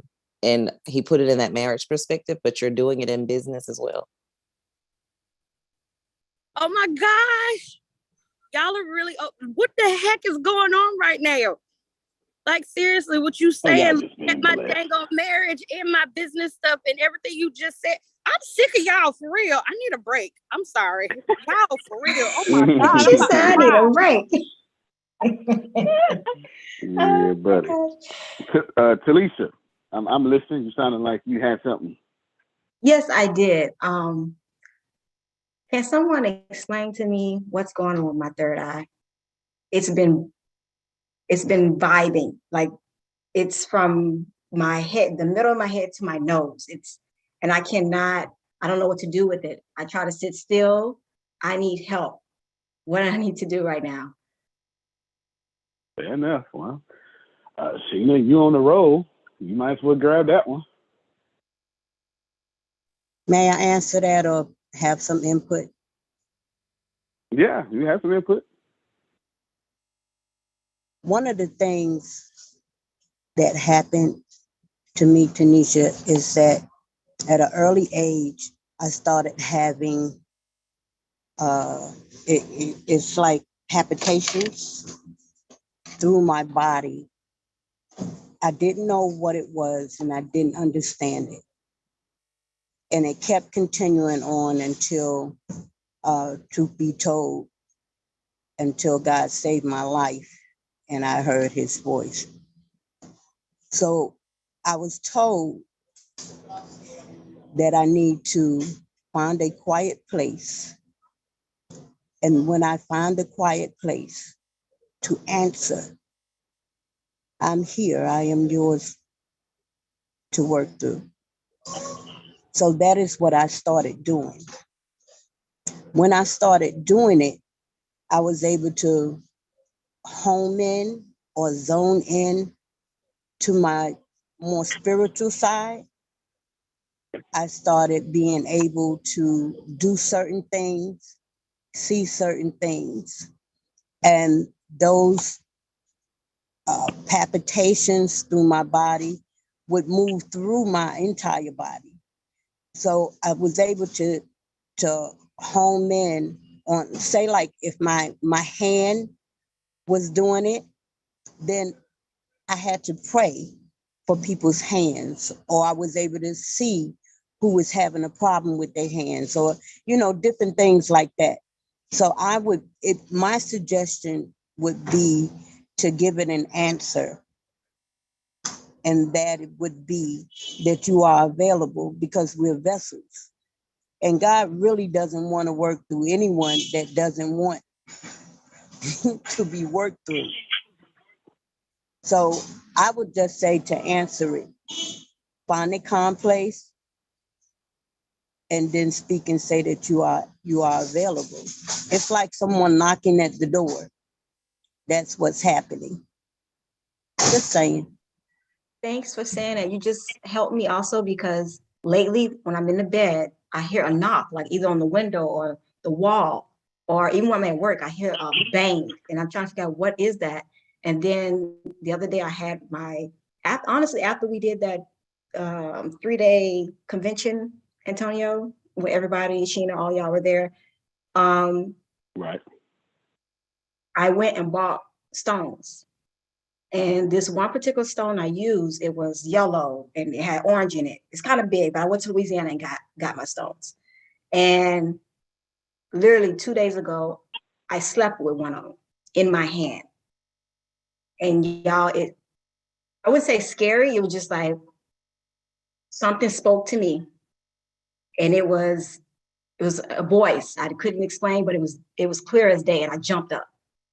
And I was just like, wait, am I dreaming? Is this a part of a dream? Or did someone just say something to me? I can't remember what the person said, but it was a man's voice. And then I took the stone out of my hand after that. I think I got a little scared. And then I was just like, okay, we're not gonna do this. I do need to go back to it. It's just all week, my third eye has been open. And what Miss Sugar said, but that was Miss Sugar, correct? I think that's who was just, no, that was Sandra. I'm sorry, Miss Sandra. Thank you so much for that. I definitely do need to sit still for a longer period of time because I'm so short with things. I was just like, okay, if I ain't getting answered now, then I'm getting up and I'm leaving because I got other things to do. My thing is to learn how to quiet my mind. I'm even talking in my sleep and I'm not getting rest. So thanks for sharing that. That's a good thing and a bad thing. So be careful.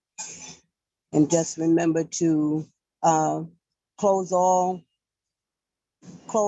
evil doors.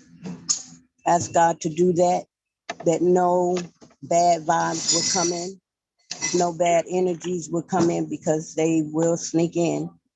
And then you have to learn how to deal with them. But most definitely holding that stone in your hand, it calls for resilience.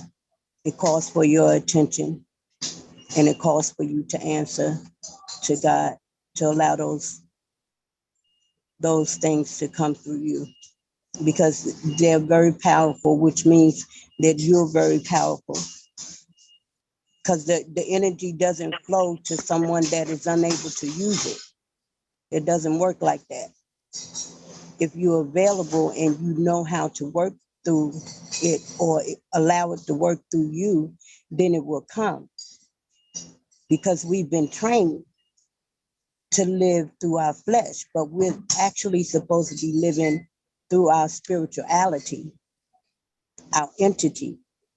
So that's what's calling you, and you, especially at this time, that's really awesome. So yeah, that's my advice. Stay blessed. Thank you, Sandra, you as well. Oh, y'all are on it. Y'all are on it. Well, thank you so much. I guess it's about time to wrap this up. I need to go back to Dolores real quick. Trading Power. She wanted me to use her company as an example. So Dolores is in the magazines. Yes, sir. Can we get Sheena's perspective really quick before you move on? Oh, yeah. I had called on. I didn't hear her say that. Yeah, Sheena, if you want to go ahead. Well, she gave a very beautiful explanation, and so that was wonderful. And I do think, Talisha, that when I don't place a difference. There's not really a difference there shouldn't be. The more you grow between your spirituality and your physicality, you're becoming more one. What she said about being available and speaking is very, very true, but specifically for your third eye, when you have the tingle from here to here, from your third eye to your nose, to the tip of your nose, sometime to your xanthoid process, which is the point in your breastbone, right? You'll have tingling there.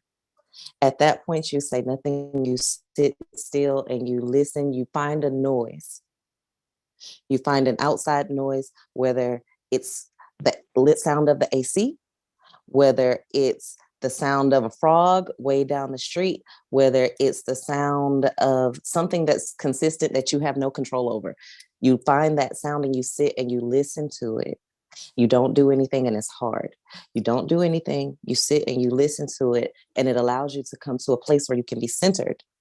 And that will help you receive whatever message is trying to come through, and it'll help it move through your system. I'm on a call. Okay. And it'll move through your center. I'm sorry. And when you feel it in other places, like she was saying, she had the heart palpitations and she could see things and feel things, like when she needed to pray for their hands. And that's because that's coming from your heart chakra. So your heart is internally telling you this is what you need to do, and it will cause you to have different effects. So whatever effects you're having is coming from a certain center or a certain energy center in your body. So you want to pay attention to that center at that time. So for you specifically, when you're talking about your third eye chakra, is when you need to be silent, find something outside yourself to listen to and focus on that, because that's how you'll know that you're getting a real answer and not a traumatic one or something that's coming from a traumatic event. Because a lot of the times we hear inner voices, or we hear something that we've been through, or we hear a thought that doesn't belong to us, or a thought that's not for us, because we're looking in the wrong areas. We're actually looking for it. If you stop looking for it and focus on something outside yourself, like a sound, it allows spirit to actually speak to you and not a trauma or some other kind of whatever energy is around to speak to you. So that's how you can make sure that you're hearing and getting the right thing. When you have those heart palpitations and you start that trembling, you want to sit and you want to listen to it, and you do want to be very, very open to it so you can know who you need to speak to and what you need to pray about. When you have the citrine, I'm pretty sure if you have a yellow stone that has orange in it, and it probably has some white in it too, citrine is mostly for healing, but it can cause your intuition to be very highly raised. And if you're not ready for that kind of openness to have actual tones and things come to you, then I would say sleep with it under your pillow instead of in your hand, because it'll calm it down a bit. But that's not really one that's for sleeping. If you want to go to sleep with a stone, make sure it's a calming stone. Make sure it's not an energetic stone that's going to be giving you messages and keeping you awake at night. Stones have energy, but they carry certain energy. So you want to make sure you have the right stone under your pillow or near you while you sleep, not just any stone. Got it. Thank you so much.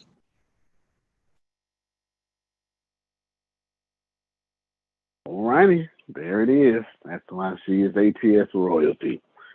Outstanding. I appreciate all of you for being here. Let's see, the Dolores has a magazine company, so there's no trading power in magazines. However, there is trading power in making people stars. How does the FM radio station sell their trading power? There's no trading power in radio. There's no trading power in people being on the radio. The trading power comes with everybody listening to the radio thinks one day they can be famous. What happens is they do the contest. Hey, win a free ticket. You can be next. Call into the show. You're bored from driving. That's the trading power. Taking it back to the magazine, the digital magazine. So that's not even going to be trading power in the digital magazine. So what Dolores is doing, which is proper, is what I want to coach her to do, is she is giving people a platform to reach more people, not just from the magazine, but she has an interview program that she's doing. If I was Dolores, I would pivot, which is one of the greatest things you can do as a brand and as someone who is an influencer, because Dolores is more of the influencer than her magazine is. And let me just do this as a parenthesis for all you smart people out there. Don't be afraid to pivot. Don't marry your vision, marry your mission. So what Dolores can do is shift her digital magazine into a multimedia company. Dolores needs the email newsletter she sends out every day. She needs a show called Standouts of people in her zip code or her city that's just standing out. And she needs a podcast of people, exclusive podcast, just for her zip code, so people can beg to be on her podcast. And she needs a digital agency in which somebody's learning how to do paid distribution of ads and she has written articles along with the videos and interviews that she's doing, and she needs to dominate both audio and video. And now she doesn't have just a magazine company. She has a full-on multimedia company operating as a news station and a media platform. Don't be afraid to pivot, y'all. Do what works. When it stops working, do something else, and that something will work. I didn't tell you do 10 things and hope one works. That's not what I said. That's what y'all do. Don't do 10 things and hope one works. Do one thing 10 different times until something works, but do them one at a time and slightly pivot so you can find the trading power. Your audience will always tell you where you need to go. Cool. I can't see anybody, Liana, but did they nod their heads and take notes or something? Yes, sir, they did. And Miss Yolanda has her hand up. Yes, go ahead, Miss Yolanda. My question, real quick. I don't know, I'm pronouncing your name right, Miss Lady with the beautiful locks. I love it. But I don't even think you're supposed to call them locks. But anyway, real quick, when you spoke about the negativity, when you draw locks negativity, is the better term. huh? Locks is the better term. Okay, I was just making sure. But when you, like the people around you, like you started with the, someone when you were younger, adult and stuff, and then it carried over even like in your marriage and the people you choose, and, you just drawing negative people that need to be fixed and all that kind of stuff, right? So in my aspect of, because what I want to do, I want to get rid of that kind of aspect in my life, because I feel like that's a constant thing for me. So being the type of person I am, because this talk right here was kind of freaked me out a little bit, but, it was helping me to, open up and, basically be real with myself or whatnot. So my question is, someone like me, how do you push out that or get rid of that negativity on a daily? Because it's like, it's real deep,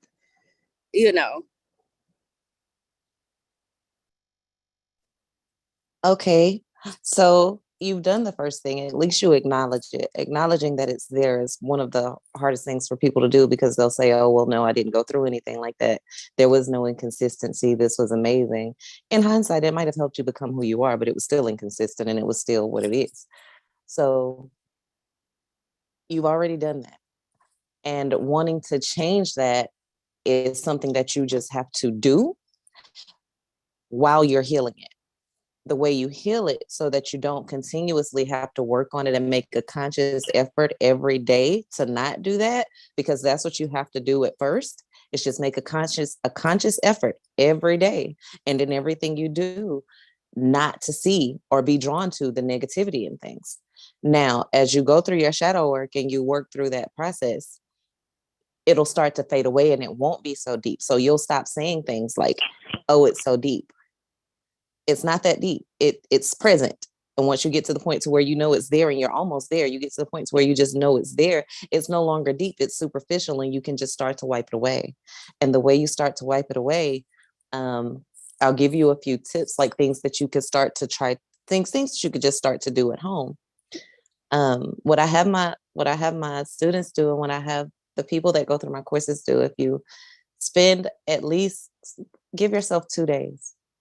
You wouldn't think it would take this long, but give yourself 2 days, get you a piece of notebook paper, a journal or something, and write down what you remember happening every 2 years.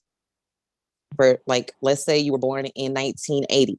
So what do you know? What stories have you been told that happened to you in your first 2 years of life? Oh, well, I was told somebody dropped me off the back of a couch. Write that down, because you don't remember it. Subconsciously, you don't remember it, but you've had it implanted in you. Because half of the shit that you went through, you don't remember going through. Somebody just told you did. So you write that down. And you don't just write the bad things. You write the good things as well. So, you had a birthday party, you're going to write those things. Somebody celebrated you, you're going to write those things. Somebody took care of you and supplied all your needs. You're going to write that down too.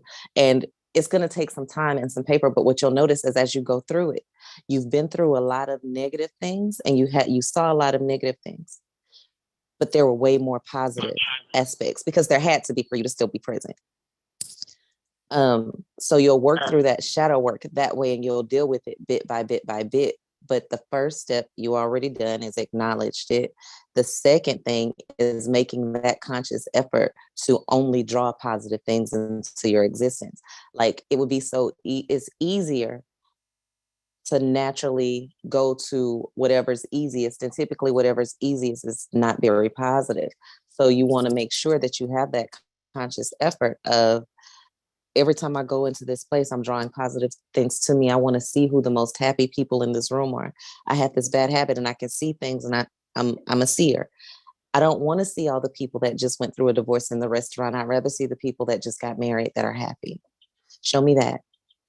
So you can control what you start to see over time. You can control what you start to feel over time by just simply being conscious that you're going to have to see something anyway. It might as well be something positive.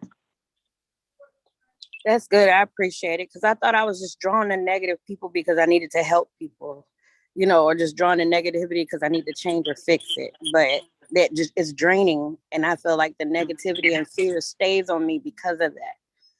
And I'm supposed to look at it in a different way. Oh my God! Wait, yeah, you almost made my nose bleed. No. You can't be drawn to negative people with such passionate energy as you just proclaimed. Abraham Hicks says you can't be sick enough to help sick people. You can't do that. The negative people will be with you always. Sick people will be with you always. Poor people will be with you always. Whatever it is that you are calling negative, it will be here always. Draw yourself to health. Draw yourself to wealth, abundance, and prosperity. And let those people, everybody hear me, they have a light in them. For all you empaths, because Yolanda is on it, and I'm glad she said this, to all you empaths, your job is not to heal people. You stop it. You stop it right now. All you healers, there's no healing people. There's no empathetic healing people. Your job is not to be drawn to negative people and unnegative them. Your job is to have the light in you so strong that it invites me to activate my own light to heal myself. This is why y'all be drained after y'all help people and heal people, because you let them suck from you. All our bodies, all our mind, body, spirit complexes are self-healing machines. But if you don't let me use my light to heal myself, I would destabilize you. I will give you cancer. I will give you ulcers. You will then take on all of my disease and my sickness, and you will go home and kick the dog in the mouth, and you won't be able to take care of your spouse because you're drained. You will carry my excess disease in your stomach as weight gain.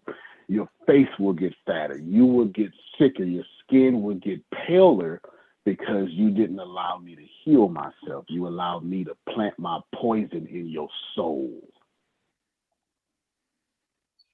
This is very important for y'all to understand. Everyone here has the light, whether you're conscious of it or not. And you are not supposed to fix me. I am perfect in all my disgustingness. You're not supposed to fix me. You're supposed to invite me to fix myself. My God, sir, Amen? that's awesome. You better go ahead with that. Amen. Amen. Antonio, I got 11 o'clock I'm pushing up against, so let's talk a little bit. We got at 6:30, 48 Laws of Power will be going. Let others do the work for you. Nobody likes a rundown, burnout hero. There are some skills you do not possess. Standing on the shoulders of giants can be brilliantly manipulated, and then sharing credit with others. And then if we get through with that, then Law 8, make other people come to you. Use bait if necessary. Is that what you were just talking about? So sorry I had to jump in here. There it is. And then we got 8 o'clock. We got Chiquita doing her TED Talk for us. So got to go. Love you. Great call tonight again. How do you explain this to somebody, what we do with this? How do you put it in the world and say, you know what, this is what we do? And then freak them out. So thanks for letting me jump in there and be a little rude, but I need to go. Love you. No, thank you. Thank you so much.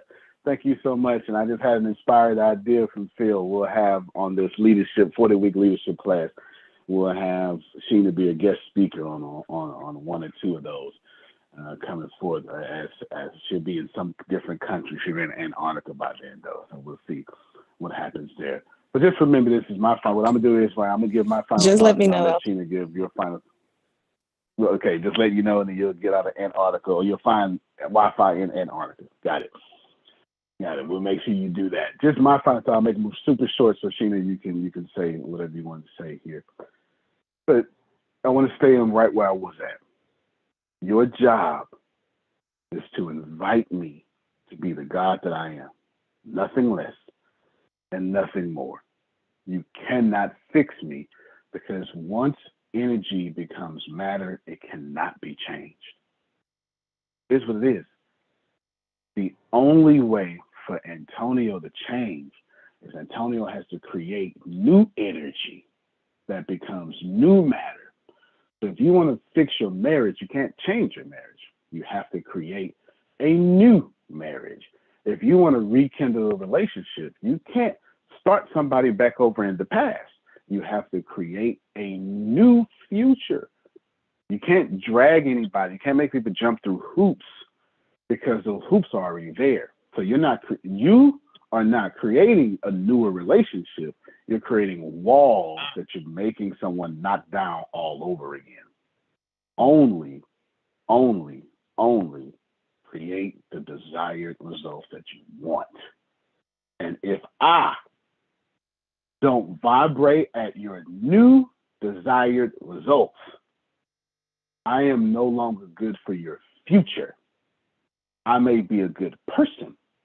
I may belong in your life, but I don't belong as a grand and major role in your future until I vibrate at what you have just created. My last words: let the universe fade people away. It's a natural part of life. You got it, Sheena. You got the closing thoughts.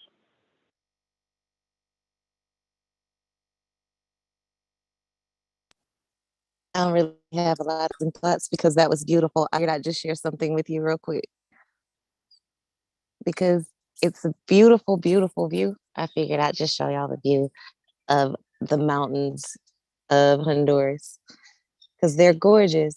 And anytime you go outside and you look outside, you can find something to be grateful for. You can find something to be appreciative of. You can find something to take you out of that negative space. So when you feel like you're drawing all of this negativity into your life, just go look at the sky, go look at the ground, appreciate the grass and how it gets stepped on and it still pops back up. So just go see those things, admire those things, and appreciate those things, because nothing goes through more than the grass, and yet it still stands, it still grows, it keeps growing, and it's beautiful in its own right. Even the weeds, who call them weeds? They're really not. They're just flowers that people don't know how to use.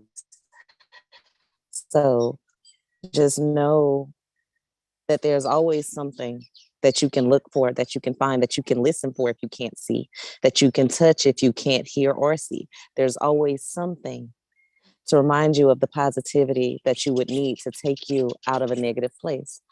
Always, like, as long as the sun rises, there's something that you can see that'll take you out of a negative aspect of life. There's an experience out there. There's something that you can experience. There it is. Thank you so much. I appreciate you. But everybody, we will see you later. I have to wait for this transformer to get fixed, so probably won't make film school. If not, we'll just reschedule it. But you can plan better. You can dominate. Thank you, everybody. Y'all enjoy yourselves. Love you, everybody. Love you more. Thank you. Everyone have a great day. Love you more.